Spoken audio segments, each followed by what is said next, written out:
Hello guys, welcome to bench of Padhai. तो आज हम अपने क्लास 9th का एनसीईआरटी का चैप्टर 1 शुरू करने जा रहे हैं, नंबर सिस्टम। और आज हम पढ़ने जा रहे हैं नंबर सिस्टम का छोटा सा intro. So basically number system क्या होता है? सबसे पहला सवाल यही आता है कि हमारे चैप्टर का नाम है नंबर सिस्टम, तो नंबर सिस्टम क्या होता है? तो नंबर सिस्टम क्या होता है? एक राइटिंग सिस्टम होता है जो कि नंबर्स को एक्सप्रेस करने में हमारी हेल्प करता है। और हम ये कह सकते हैं ये एक ऐसा तरीका होता है, ऐसा तरीका देता है हमें कि जिसमें हम हमारे पास कोई भी गिवन सेट है, हमें कोई भी एक सेट दिया हुआ है तो हम उसके नंबर्स को रिप्रेजेंट कर सकते हैं डिजिट्स का यूज़ करके। सो बेसिकली नंबर सिस्टम जो है अलग अलग उसके अंदर अलग अलग सब पार्ट्स आ जाते हैं। तो सबसे पहला जो हमारा सब पार्ट आता है वो है नेचुरल नंबर। तो नेचुरल नंबर क्या होते हैं? वो सभी नंबर जो 1, 2, 3 से लेकर इन्फिनिटी तक जितने भी हमारे नंबर्स हैं वो सारे नेचुरल नंबर्स में आ जाते हैं। और नेचुरल नंबर्स को हम n से रिप्रेजेंट करते हैं। आगे आते हैं हमारे होल नंबर्स। सो बेसिकली जो होल नंबर्स होते हैं उसमें हमारा एक ज़ीरो ऐड हो जाता है और बाकी सारे होते हैं नेचुरल नंबर। तो यानी 0, 1, 2, 3 से लेकर पॉजिटिव इन्फिनिटी तक जितने भी हमारे नंबर हैं वो सारे होल नंबर्स कहलाते हैं। हम होल नंबर्स को रिप्रेजेंट करते हैं W से। सो हमारा जो हम कह सकते हैं कि जो n क्या है वो एक सबसेट है W का, और W जो है वो सुपरसेट है n का। यानी कि एक हमारे पास बड़ा सर्कल है जो है W, और एक उसके अंदर छोटा सा सर्कल है जो है n।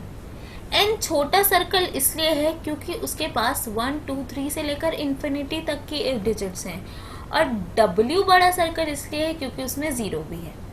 तो सबसेट का मतलब जो छोटा सर्कल हो गया वो हो गया सिंपल भाषा में, और सुपरसेट का मतलब जो बड़ा सर्कल हो गया, जो उसको सबसेट के बाहर जो बाउंड्री पे बड़ा सर्कल है। अगला टॉपिक आ जाता है इंटीजर्स। तो इंटीजर्स क्या होते हैं? इंटीजर्स होते हैं हमारे जितने भी नेगेटिव नंबर्स हैं, पॉजिटिव नंबर्स हैं और ज़ीरो हैं। जब हम इन सब को कलेक्ट करके एक साथ एक कैटेगरी में डाल देते हैं उसको बोला जाता है इंटीजर्स। जैसे क्लास 9 के सभी बच्चों को हम क्लास 9 के बच्चे बोलते हैं, राइट? गर्ल्स और बॉयज़ बोलने की जगह हम बोल देंगे भाई ये सारे क्लास 9 के बच्चे हैं। तो इसी तरह जो इंटीजर्स हैं उसमें जितने भी हमारे नेगेटिव, पॉजिटिव नंबर्स और ज़ीरो, इन सब का जो कलेक्शन होता है उसको इंटीजर्स बोल देते हैं, और इसको हम z से रिप्रेजेंट करते हैं। अब इसके एग्जाम्पल देख लेते हैं। जैसे -6 एक नेगेटिव नंबर है, इंटीजर है। 0 0 है, इंटीजर है। 7 एक पॉजिटिव नंबर है, इंटीजर है। आगे जाते हैं रियल नंबर्स पे। तो रियल नंबर्स क्या होते हैं? भाई अब तक हमने जितने भी नंबर्स पढ़े हैं ना उन सब का कलेक्शन हमारे रियल नंबर्स हैं। तो हमारे रियल नंबर्स है integers, rational number, whole numbers, natural number, सभी का कलेक्शन। यानी एक बड़ा सा बैग है, एक बड़ा सा हमारे पास बॉक्स है, हमने उसमें छोटी छोटी बॉल्स डाल दी हैं या छोटे छोटे बॉक्सेस डाल दिए हैं, और वो बॉल्स या बॉक्सेस हैं हमारे integers, rational number, irrational number, natural number, whole number etcetera. अब हम बात करते हैं कंपोजिट नंबर्स की। तो कंपोजिट नंबर कौन से नंबर होते हैं? वो नंबर जिनके पास 1 और खुद के अलावा एक और या एक से ज़्यादा मल्टीपल फैक्टर्स होते हैं, उनको हम कंपोजिट नंबर बोल देते हैं। जैसे कि 4 के पास क्या है? हमारे पास एक तो 1 है फैक्टर, एक 4 है और एक 2 है। क्योंकि उसके पास 4 के पास खुद के और 1 के अलावा एक और एक्स्ट्रा फैक्टर है, इसीलिए कंपोजिट नंबर है। पर अगर हम बात करें 3 की, तो 3 के पास सिर्फ 2 ही फैक्टर हुए, एक 1 और एक 3, तो इसलिए 3 एक कंपोजिट नंबर नहीं हुआ। अब बात करते हैं हम रैशनल नंबर की। तो रैशनल नंबर्स कौन से नंबर्स होते हैं? एक नंबर जिसको हम p/q की फॉर्म में रिप्रेजेंट कर सकते हैं, लिख सकते हैं, जहाँ p और q दोनों हमारे इंटीजर्स हैं और q हमारा 0 के इक्वल नहीं है, उसको रैशनल नंबर बोलेंगे। यानी एक ऐसा नंबर या एक ऐसी फ्रैक्शन जहाँ जिसको हम पी वाई क्यू की फॉर्म में लिखे, पी न्यूमरेटर है, क्यू डिनोमिनेटर है, क्यू 0 के इक्वल नहीं होगा और दोनों इंटीजर्स होंगे। जैसे कि 8/11। अब हमें पता करना है ये एक रैशनल नंबर है कि नहीं है। सबसे पहले हम यहाँ देख सकते हैं कि हमारे पास यहाँ पर p क्या है, न्यूमरेटर क्या है 8, q यानी डिनोमिनेटर क्या है 11। 8 और 11 दोनों इंटीजर्स हैं, हाँ जी है, पहली कंडीशन सेटिस्फाइड। दूसरी कंडीशन q यानी है ना हमारा डिनोमिनेटर क्या 0 के इक्वल है, नहीं है, तो दूसरी कंडीशन भी सेटिस्फाइड, यानी 8/11 क्या है, हमारा एक रैशनल नंबर है। आगे बात करते हैं इक्विवेलेंट रैशनल नंबर्स की। भाई ये एक ऐसी चीज़ है जिसके बहुत सारे नाम हैं। इक्विवेलेंट फ्रैक्शंस भी बोला जाता है, इक्विवेलेंट लोएस्ट फॉर्म भी बोला जाता है, इक्विवेलेंट रैशनल नंबर्स भी बोला जाता है। सो इसका क्या है कि ऐसे रैशनल नंबर्स या ऐसी फ्रैक्शंस जिनके पास इक्वल लोएस्ट फॉर्म होती है उनको हम इक्विवेलेंट रैशनल नंबर्स बोल देते हैं। सारे भाई बंधु जिनकी फैमिली क्या है, एक ही फैमिली से बिलोंग करते हैं, ये एक हिसाब से। जैसे कि 1/3 एक रैशनल नंबर है कि नहीं है, देख लेते हैं। 1 इज p, 3 हमारा q है, दोनों क्या है हमारे इंटीजर से p और q, और 3 0 के इक्वल नहीं है, रैशनल नंबर है। 2/6 2p है, 6 q है, 6 0 के इक्वल नहीं है, दोनों रैशनल नंबर है, ठीक है। 4p है, 12 हमारा क्या है q है, 12 0 के इक्वल नहीं है, रैशनल नंबर है।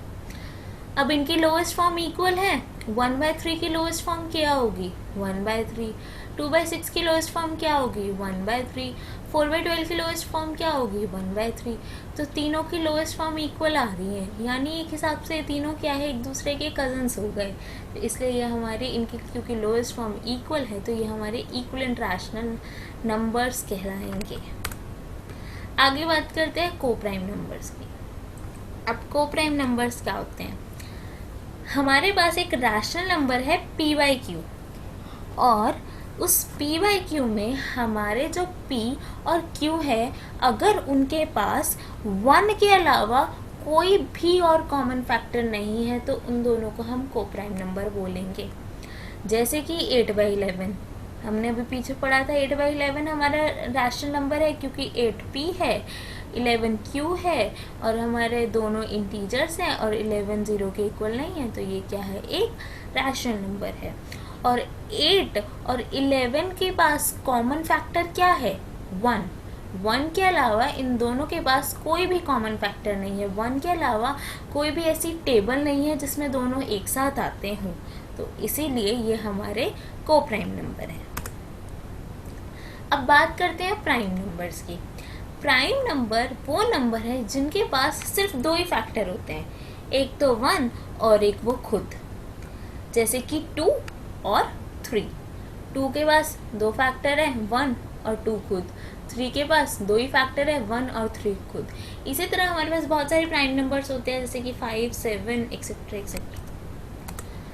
आगे बात करते हैं इर्रेशनल नंबर्स की। अब इर्रेशनल नंबर्स क्या होते हैं, ऐसे नंबर्स जिनको हम p/q की फॉर्म में नहीं लिख सकते, जहाँ पे p और q दोनों क्या है, हमारे इंटीजर्स हैं और q हमारा 0 के इक्वल नहीं है।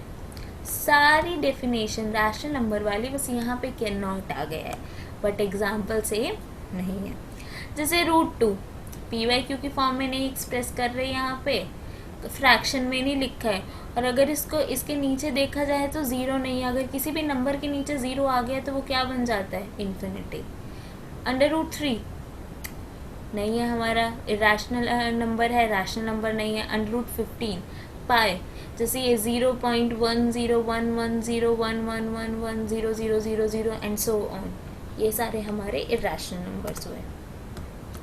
आगे आते हैं कॉम्प्लेक्स नंबर्स। तो एक नंबर जिसको हम a प्लस आयोटा b की फॉर्म में दिखा सकते हैं या लिख सकते हैं उसको कॉम्प्लेक्स नंबर बोला जाता है। जहाँ पे a और b हमारे रियल नंबर्स होते हैं और जो आयोटा होता है वो एक इमेजिनरी पार्ट होता है, काल्पनिक पार्ट होता है।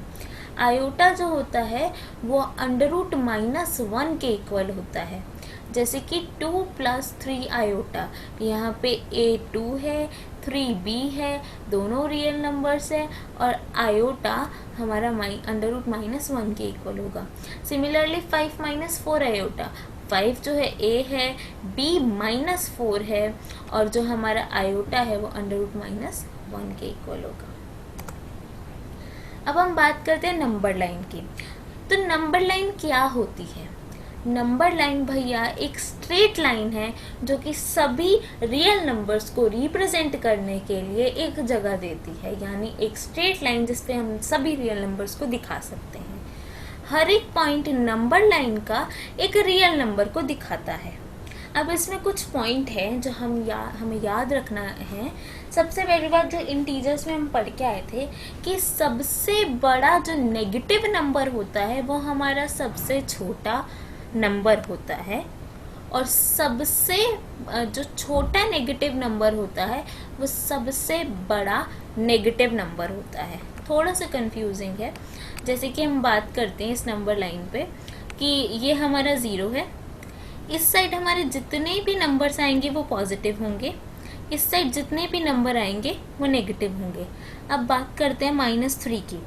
इस टाइम पे सबसे बड़ा नेगेटिव नंबर -3 है नंबर लाइन पे, बट पूरी नंबर लाइन का सबसे छोटा नंबर भी यही माना जाएगा।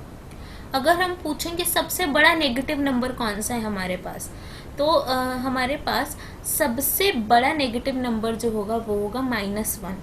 है तो बड़ा बट क्या होता है सबसे है तो छोटा बट है सबसे बड़ा negative number. So basically number line के इस साइड जो नंबर होंगे, जैसे जैसे हम नंबर लाइन के इस साइड जाते जाएंगे हमारे जो हैं नंबर्स क्या होते जाएंगे, बड़े होते जाएंगे। ठीक है, एक हिसाब से ये हमारे इंक्रीजिंग ऑर्डर है। यहाँ पे इस साइड सबसे छोटे नंबर, सबसे छोटा, उससे बड़ा, उससे बड़ा, उससे बड़ा करते करते करते पॉजिटिव इन्फिनिटी पे सबसे बड़ा, तो सबसे छोटी नेगेटिव इन्फिनिटी, उससे पॉजिटिव इन्फिनिटी। तो हमारा सबसे बड़ा नंबर हो गया नंबर लाइन का 4 और सबसे छोटा हो गया -3। सो इस वीडियो के लिए इतना ही। तब तक के लिए like, share and subscribe pinch of पढ़ाई। एंड अगर आपको कोई भी डाउट हो तो आप हमसे पूछ सकते हैं। प्लस हम जल्दी वापस आएंगे अपनी नेक्स्ट वीडियो के साथ जिसमें कि हम इस चैप्टर के आगे के टॉपिक्स पढ़ेंगे। Thank you.